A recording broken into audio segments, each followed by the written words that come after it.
Pas përfundimit të luftës dytë botërore, aleatët e gjetën këtë sasjarje aty dhe në dokumenta raportohet që janë gjetur të emërtuara sjarri Shqipërisë 2721 kg arë shqiptar.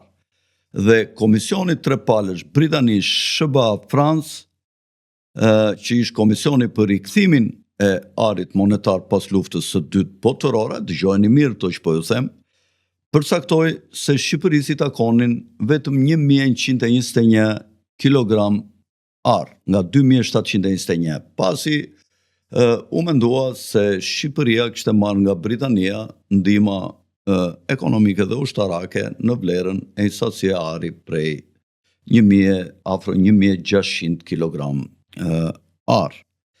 Pra, u njojt nga kjo sasi prej 2721, Shqipërisë ju njojt vetëm 65% e kësaj sasie dhe pjesën tjetër e mbajti Britania. Dhe kjo u mbajt në bankën e Anglisë në Londër.